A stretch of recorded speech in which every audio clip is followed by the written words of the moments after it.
Assalamualaikum warahmatullahi wabarakatuh. Nama saya Fadia Pramesti dari Prodi Administrasi Publik kelas D dengan NPM 2020 011 02 00042. Pada kesempatan kali ini, saya akan membuat sebuah video untuk memenuhi tugas mata kuliah Pendidikan Kewarganegaraan dengan dosen pembimbing Dr. Muhammad Nasih. Di video kali ini, saya akan menjelaskan tentang Undang-Undang Dasar 1945 yang asli. Undang-Undang Dasar 1945 merupakan hukum dasar tertinggi di Indonesia. Undang-undang ini memuat dasar dan garis besar hukum dalam penyelenggaraan negara. Nah, selain itu, Undang-Undang Dasar 1945 juga menjadi hasil perjuangan bangsa dalam memperjuangkan kemerdekaan tanah air. Pada dasarnya, Undang-Undang Dasar 1945 ini mulai dibentuk pada 1 Juni sampai 18 Agustus 1945. Yang kemudian Undang-Undang ini disahkan oleh Panitia Persiapan Kemerdekaan Indonesia atau PPKI pada 18 Agustus 1945. Undang-Undang Dasar 1945 merupakan sebuah hukum tertulis yang bertujuan untuk mengatur semua klaster masyarakat yang berada di negara Indonesia, seperti pemerintahan, lembaga negara, lembaga masyarakat, dan warga negara.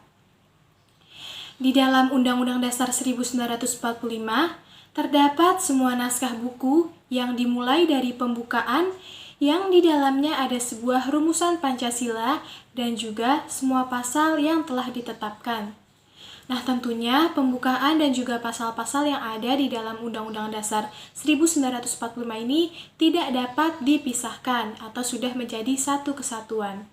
Undang-Undang Dasar 1945 sendiri sudah mengalami amandemen sebanyak 4 kali, di mana amandemen ini ditetapkan dalam sidang umum dan sidang tahunan MPR.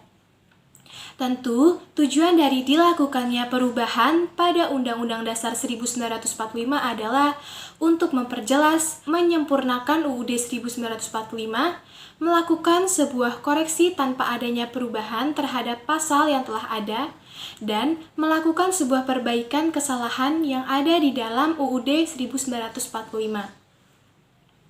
Amandemen yang dilakukan ini tidak menimbulkan perubahan pada bagian sistematika UUD 1945. Pada bagian pasal, bab, dan lainnya itu masih tetap sama seperti bagian awal. Namun, terdapat perubahan pada bagian isi. Akan tetapi, perubahan ini tuh tidak mengubah dasar negara Indonesia, bentuk negara Indonesia, maupun bentuk pemerintahan yang telah ditetapkan sejak dahulu, seperti yang sesuai pada awal mula pembuatannya. Nah, sistematika Undang-Undang Dasar 1945 sebelum amandemen ini terdiri dari 3 bagian. Yang pertama yaitu pembukaan, yang terdiri dari 4 alinea dan 4 pokok pikiran. Yang kedua ada batang tubuh, terdiri dari 16 bab, 37 pasal, 49 ayat, 4 aturan peralihan, dan 2 aturan tambahan. Dan yang ketiga yaitu penjelasan, terdiri dari penjelasan umum serta pasal demi pasal. Yang pertama kita akan membahas bagian pembukaan. Nah, di bagian pembukaan ini terdiri dari 4 alinea. Di alinea pertama berbunyi bahwa sesungguhnya kemerdekaan itu ialah hak segala bangsa. Dan oleh sebab itu, maka penjajahan di atas dunia harus dihapuskan, karena tidak sesuai dengan peri kemanusiaan dan peri keadilan. Selanjutnya, di alinea kedua, yakni berbunyi, dan perjuangan pergerakan kemerdekaan Indonesia telah sampailah kepada saat yang berbahagia dengan selamat sentausa, menghantarkan rakyat Indonesia ke depan pintu gerbang kemerdekaan negara Indonesia yang merdeka, bersatu, berdaulat, adil, dan makmur. Selanjutnya di alinea ketiga yakni atas berkat rahmat Allah yang Maha Kuasa dan dengan didorongkan oleh keinginan luhur supaya berkehidupan kebangsaan yang bebas, maka rakyat Indonesia menyatakan dengan ini kemerdekaannya. Dan yang terakhir di alinea keempat berbunyi, kemudian daripada itu, untuk membentuk suatu pemerintahan negara Indonesia yang melindungi segenap bangsa Indonesia dan seluruh tumpah darah Indonesia, dan untuk memajukan kesejahteraan umum, mencerdaskan kehidupan bangsa, dan ikut melaksanakan ketertiban dunia yang berdasarkan kemerdekaan, perdamaian abadi, dan keadilan sosial, maka disusunlah kemerdekaan kebangsaan Indonesia itu dalam suatu Undang-Undang Dasar Negara Indonesia yang terbentuk dalam suatu susunan negara Republik Indonesia yang berkedaulatan rakyat dengan berdasar kepada ketuhanan yang Maha Esa, kemanusiaan yang adil dan beradab, persatuan Indonesia, kerakyatan yang dipimpin oleh hikmat kebijaksanaan dalam permusyawaratan perwakilan, serta dengan mewujudkan suatu keadilan sosial bagi seluruh rakyat Indonesia. Selanjutnya yaitu di bagian kedua ada batang tubuh yang terdiri dari 16 bab, 37 pasal, 49 ayat, 4 aturan peralihan, dan 2 aturan tambahan. Yang pertama yaitu di bab 1, yang membahas tentang bentuk dan kedaulatan, yang di dalamnya terdiri dari beberapa pasal, diantaranya yaitu pasal 1 ayat 1 yang berbunyi, negara Indonesia adalah negara kesatuan yang berbentuk republik. Pada pasal 1 ayat 2 berbunyi, kedaulatan adalah di tangan rakyat dan dilakukan sepenuhnya oleh Majelis Permusyawaratan Rakyat. Selanjutnya, pada bab 2 menjelaskan tentang Majelis Permusyawaratan Rakyat atau MPR, yang di dalamnya juga terdapat beberapa pasal, diantaranya yaitu pada pasal 2 ayat 1, yang berbunyi, Majelis Permusyawaratan Rakyat terdiri atas anggota-anggota Dewan Perwakilan Rakyat, yang ditambah dengan utusan-utusan dari daerah-daerah dan golongan-golongan menurut aturan yang telah ditetapkan dengan undang-undang. Selanjutnya, pada pasal 2 ayat 2 berbunyi, Majelis Permusyawaratan Rakyat bersidang ini sedikitnya sekali dalam 5 tahun di ibu kota negara. Lanjut, pada pasal 2 ayat 3 berbunyi, segala putusan Majelis Permusyawaratan Rakyat ditetapkan dengan suara yang terbanyak. Lalu di pasal 3 yang berbunyi, Majelis Permusyawaratan Rakyat menetapkan Undang-Undang Dasar dan garis-garis besar daripada haluan negara atau GBHN. Selanjutnya, di bab ketiga, menjelaskan tentang kekuasaan pemerintahan negara, yang di dalamnya juga terdapat beberapa pasal, yakni pada pasal 4 ayat 1 yang berbunyi, Presiden Republik Indonesia memegang kekuasaan pemerintahan menurut Undang-Undang Dasar. Lalu pada pasal 4 ayat 2 berbunyi, dalam melakukan kewajibannya, Presiden dibantu oleh 1 orang wakil Presiden. Lalu, pada pasal 5 ayat 1 yang berbunyi, Presiden memegang kekuasaan membentuk undang-undang dengan persetujuan DPR. Pada pasal 5 ayat 2 juga berbunyi, Presiden menetapkan peraturan pemerintah untuk menjalankan undang-undang sebagaimana mestinya. Lalu, di pasal 6 ayat 1 berbunyi, Presiden adalah orang Indonesia asli. Pasal 6 ayat 2 berbunyi, Presiden dan Wakil Presiden dipilih oleh Majelis Permusyawaratan Rakyat dengan suara terbanyak. Di pasal 7 berbunyi, Presiden dan Wakil Presiden memegang jabatannya selama masa 5 tahun, dan sesudahnya dapat dipilih kembali. Lalu pada pasal 8 yakni, jika Presiden mangkat, berhenti, atau tidak dapat melakukan kewajibannya dalam masa jabatannya, ia digantikan oleh Wakil Presiden sampai habis waktunya.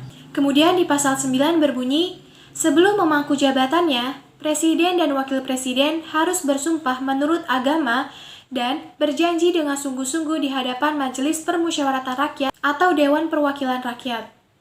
Kemudian di pasal 10 berbunyi, Presiden memegang kekuasaan yang tertinggi atas Angkatan Darat, Angkatan Laut, dan Angkatan Udara. Kemudian di pasal 11 berbunyi, Presiden dengan persetujuan Dewan Perwakilan Rakyat menyatakan perang, membuat perdamaian, dan perjanjian dengan negara lain. Lalu di pasal 12 berbunyi, Presiden menyatakan keadaan bahaya. Syarat-syarat dan akibat keadaan bahaya ditetapkan dengan undang-undang. Di pasal 13 ayat 1 yakni Presiden mengangkat duta dan konsul. Pasal 13 ayat 2, Presiden menerima duta negara lain. Lalu di pasal 14 yakni Presiden memberikan grasi, amnesti, abolisi, dan rehabilitasi. Di pasal 15 yakni Presiden memberi gelar, tanda jasa, dan lain-lain sebagai tanda kehormatan. Selanjutnya adalah bab 4 yang membahas tentang Dewan Pertimbangan Agung, yang di dalamnya juga terdapat beberapa pasal, yaitu pasal 16. Nah, di pasal 16 ayat 1, yakni susunan Dewan Pertimbangan Agung ditetapkan dengan undang-undang. Lalu pada pasal 16 ayat 2, yakni Dewan ini berkewajiban memberikan jawaban atas pertanyaan Presiden dan berhak memajukan usul kepada pemerintah. Selanjutnya yaitu bab 5 tentang Kementerian Negara, yang di dalamnya juga terdapat beberapa pasal, yaitu pasal 17. Nah, pada pasal 17 ayat 1 yakni Presiden dibantu oleh Menteri-Menteri Negara. Pasal 17 ayat 2, Menteri-Menteri itu diangkat dan diberhentikan oleh Presiden. Pasal 17 ayat 3, Menteri-Menteri itu memimpin Departemen Pemerintah. Dan pasal 17 ayat 4 yakni Menteri-Menteri itu diangkat dari perseorangan. Selanjutnya adalah bab 6 tentang pemerintahan daerah. Nah, yaitu pada pasal 18 yang berbunyi pembagian daerah Indonesia atas dasar besar dan kecil dengan bentuk susunan pemerintahannya ditetapkan dengan undang-undang, dengan memandang dan mengingati dasar permusyawaratan dalam sistem pemerintahan negara dan hak-hak asal-usul dalam daerah-daerah yang bersifat istimewa. Selanjutnya yaitu bab 7 tentang Dewan Perwakilan Rakyat, yang di dalamnya juga terdiri dari beberapa pasal. Di antaranya pasal 19 ayat 1, yaitu susunan Dewan Perwakilan Rakyat ditetapkan dengan undang-undang. Pasal 19 ayat 2 yakni Dewan Perwakilan Rakyat bersidang sedikitnya sekali dalam setahun. Lalu pada pasal 20 ayat 1 berbunyi tiap-tiap undang-undang menghendaki persetujuan Dewan Perwakilan Rakyat. Lalu pada pasal 20 ayat 2 berbunyi jika sesuatu rancangan undang-undang tidak mendapat persetujuan Dewan Perwakilan Rakyat, maka rancangan tadi itu tidak boleh dimajukan lagi dalam persidangan Dewan Perwakilan Rakyat pada masa itu. Lalu ada pasal 21 ayat 1, yakni anggota-anggota Dewan Perwakilan Rakyat berhak memajukan rancangan undang-undang. Lalu di pasal 21 ayat 2 yakni jika rancangan itu meskipun disetujui oleh Dewan Perwakilan Rakyat tapi tidak disahkan oleh Presiden, maka rancangan tadi ini tidak boleh dimajukan lagi dalam persidangan Dewan Perwakilan Rakyat pada masa itu. Lalu pada pasal 22 ayat 1 yang berbunyi dalam hal ihwal, kepentingan yang memaksa, Presiden berhak menetapkan peraturan pemerintah sebagai pengganti undang-undang. Pada pasal 22 ayat 2, yakni peraturan pemerintah itu harus mendapat persetujuan Dewan Perwakilan Rakyat dalam persidangan yang berikut. Dan pada pasal 22 ayat 3, yakni jika tidak mendapat persetujuan, maka peraturan pemerintah itu harus dicabut. Selanjutnya yaitu bab 8 yang membahas tentang hal keuangan, yang di dalamnya juga terdapat beberapa pasal, yaitu pasal 23 ayat 1, yang berbunyi anggaran pendapatan dan belanja ditetapkan tiap-tiap tahun dengan undang-undang.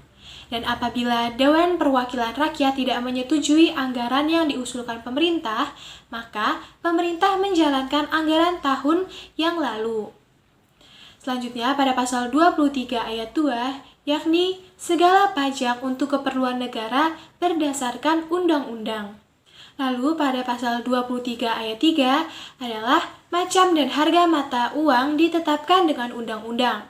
Pasal 23 ayat 4 yakni hal keuangan negara selanjutnya diatur dengan undang-undang. Dan pasal 23 ayat 5 yaitu untuk memeriksa tanggung jawab tentang keuangan negara diadakan suatu badan pemeriksa keuangan yang peraturannya ditetapkan dengan undang-undang. Hasil pemeriksaan itu juga harus diberitahukan kepada Dewan Perwakilan Rakyat. Selanjutnya yaitu bab 9 yang membahas tentang kekuasaan kehakiman, yang di dalamnya terdiri dari beberapa pasal, di antaranya yaitu pasal 24 ayat 1 yang berbunyi kekuasaan kehakiman dilakukan oleh sebuah mahkamah agung dan lain-lain badan kehakiman menurut undang-undang. Dan pada pasal 24 ayat 2 berbunyi Susunan dan kekuasaan badan-badan kehakiman itu diatur dengan undang-undang. Dan pasal 25 yang berbunyi, syarat-syarat untuk menjadi dan untuk diperhatikan sebagai hakim ditetapkan dengan undang-undang. Selanjutnya adalah bab 10 yang membahas tentang warga negara. Yang di dalamnya juga terdapat beberapa pasal, yaitu pasal 26 ayat 1 yang berbunyi, yang menjadi warga negara ialah orang-orang berbangsa Indonesia asli dan orang-orang bangsa lain yang disahkan oleh undang-undang sebagai warga negara. Selanjutnya, pasal 26 ayat 2 yang berbunyi, syarat-syarat yang mengenai kewarganegaraan ditetapkan dengan undang-undang. Lalu, pada pasal 27 ayat 1, segala warga negara bersamaan kedudukannya di dalam hukum dan pemerintahan wajib menjunjung hukum dan pemerintahan itu dengan tidak ada kecualinya. Lalu pada pasal 27 ayat 2, yakni tiap-tiap warga negara berhak atas pekerjaan dan penghidupan yang layak bagi kemanusiaan. Dan di pasal 28 yang berbunyi, kemerdekaan berserikat dan berkumpul, mengeluarkan pikiran dengan lisan dan tulisan, dan sebagainya ditetapkan dengan undang-undang. Selanjutnya adalah bab 11 yang membahas tentang agama. Yang di dalamnya terdapat beberapa pasal, yaitu pasal 29 ayat 1, yang berbunyi, negara berdasar atas ketuhanan yang Maha Esa. Lalu, pasal 29 ayat 2 berbunyi, negara menjamin kemerdekaan tiap-tiap penduduk untuk memeluk agamanya masing-masing dan untuk beribadat menurut agama dan kepercayaannya itu. Selanjutnya adalah bab 12 yang membahas tentang pertahanan negara, yaitu pasal 30 ayat 1 yang berbunyi, tiap-tiap warga negara berhak dan wajib ikut serta dalam usaha pembelaan negara. Dan pasal 30 ayat 2 yang berbunyi, syarat-syarat tentang pembelaan diatur dengan undang-undang. Selanjutnya adalah bab 13 yang membahas tentang pendidikan, yakni pada pasal 31 ayat 1 yang berbunyi, tiap-tiap warga negara berhak mendapat pengajaran. Dan pada pasal 31 ayat 2, yaitu pemerintah mengusahakan dan menyelenggarakan suatu sistem pengajaran nasional yang diatur dengan undang-undang. Dan di pasal 32 yang berbunyi, pemerintah memajukan kebudayaan nasional Indonesia.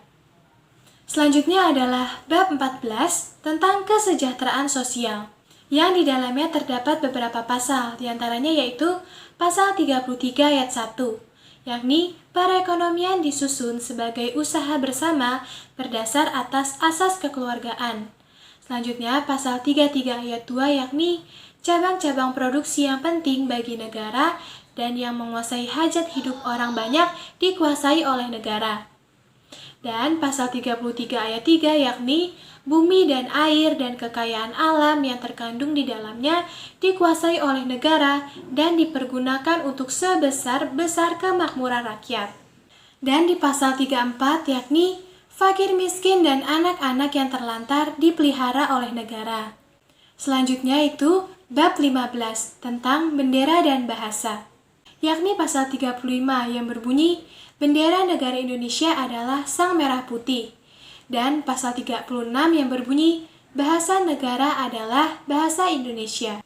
Kemudian yaitu bab 16 tentang perubahan Undang-Undang Dasar, yakni pasal 37 ayat 1.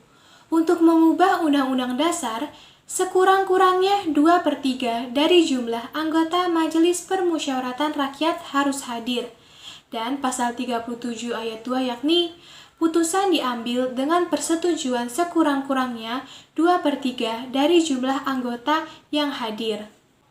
Selanjutnya adalah bagian aturan peralihan yang terdiri dari 4 pasal. Nah, pasal yang pertama yaitu Panitia Persiapan Kemerdekaan Indonesia atau PPKI mengatur dan menyelenggarakan kepindahan pemerintahan kepada pemerintah Indonesia. Lalu pasal 2, segala badan negara dan peraturan yang ada masih langsung berlaku selama belum diadakan yang baru menurut Undang-Undang Dasar ini. Kemudian di pasal 3, yakni untuk pertama kali Presiden dan Wakil Presiden dipilih oleh Panitia Persiapan Kemerdekaan Indonesia. Dan yang terakhir yaitu pasal 4, yakni sebelum Majelis Permusyawaratan Rakyat Dewan Perwakilan Rakyat, dan Dewan Pertimbangan Agung dibentuk menurut Undang-Undang Dasar ini, segala kekuasaannya dijalankan oleh Presiden dengan bantuan sebuah komite nasional. Dan bagian terakhir yaitu aturan tambahan yang terdiri dari 2 ayat. Ayat pertama yaitu dalam 6 bulan sesudah akhirnya peperangan Asia Timur Raya, Presiden Indonesia mengatur dan menyelenggarakan segala hal yang ditetapkan dalam Undang-Undang Dasar ini. Dan di ayat kedua yaitu dalam 6 bulan sesudah Majelis Permusyawaratan Rakyat dibentuk, majelis itu bersidang untuk menetapkan Undang-Undang Dasar. Dan yang terakhir adalah bagian penjelasan yang berisi tentang penjelasan Undang-Undang Dasar Negara Republik Indonesia tahun 1945. Sekian materi tentang Undang-Undang Dasar 1945 asli atau naskah asli dari Undang-Undang Dasar 1945 yang dapat saya sampaikan. Kurang lebihnya mohon maaf. Wassalamualaikum warahmatullahi wabarakatuh.